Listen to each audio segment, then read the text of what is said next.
All right, what's going on, everyone? So Apple stock was down big like the last couple of days. It was almost down like almost 3%. Should you buy or should you sell the market in Apple? Well, guess what? The market gives us clues as to what everyone else is doing. And if we can just simply follow what the majority of the people are doing, we can also capitalize right alongside with them. So I'm going to break this down as to what I think Apple is about to do, Apple stock. Now, today's your first time ever hearing my voice, seeing my videos. Welcome to the channel. Hit that like button. Should have been also subscribe for more of this content because I'm going to keep it real. You're not going to get this anywhere else. Everyone else tries to make investing, trading complicated, and it doesn't have to be that way. Keep it locked here, and you all will begin to see that there's actually individuals who can read the market in a very simplistic way that you can profit from. Once you learn the market, once you learn the language that is being displayed off of these charts. So we got a price prediction already on the chart in Apple, right? You guys can see it. It was produced on like August the 20th, 2024.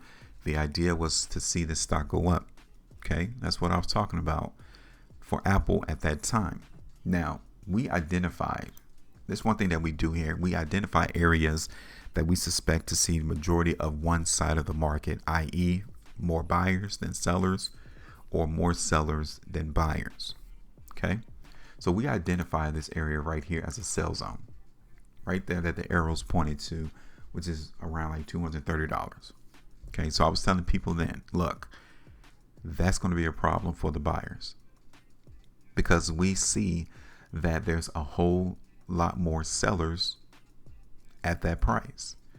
So if the market in Apple goes to that area, takes them off the table because you can see it that after this particular day,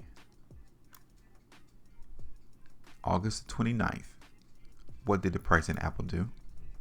Did it continue to go up or did it go down? It went down. So this confirms our sell zone right here, August the 29th, 2024, 2.83%. Did you take some off the table then? Now, one thing that you can tell that Apple is still a buy rather than a sell is right here on this buy zone. Okay, we created this buy zone as well. It's telling you, trying to give you an area to expect to where you want to see buying. So these days here, the 9th, 10th, and the 11th, right? Buyers supported the price. They supported the market. But then September the 16th happened and Apple stock fell down 2.78% on the day. That would be a massive clue that sellers are really hitting the market. Okay? Only if the next day Apple stock would have went lower. Did that occur? Did Apple stock go lower?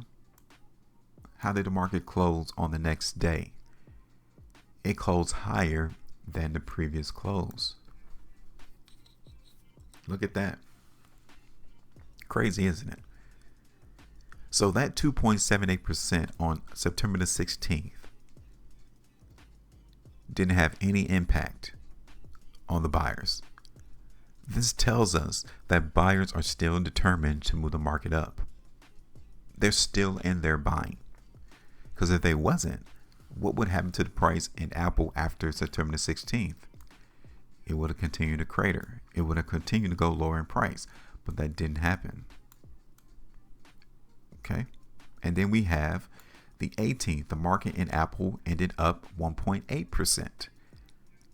Again, it's showing us that buyers currently want to control the market. Now, the bad part about September 18th is where the market closed. Okay. It closed off of the highs, meaning that sellers are still here too.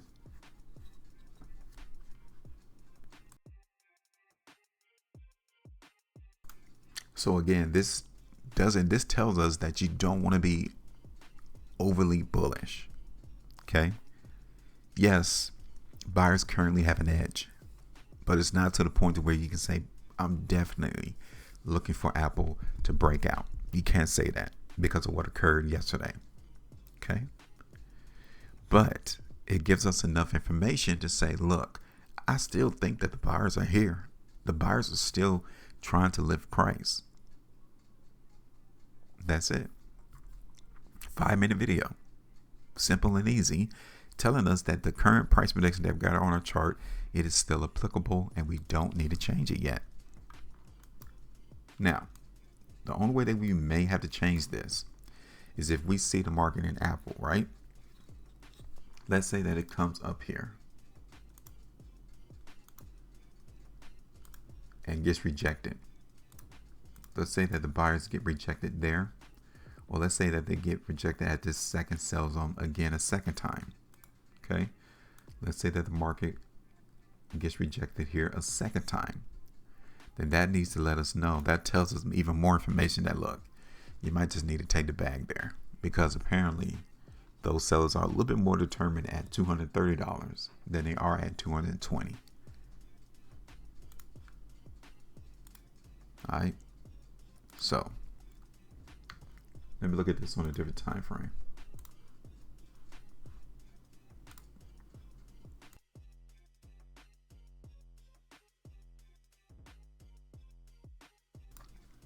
Okay, so now you guys can see it here on the 2-day chart. Prior 2 days, market went down. Next 2 went up. Here it is on the 3. Doesn't look too bad. Here in Apple. Here it is on the 4. Apple on the 5.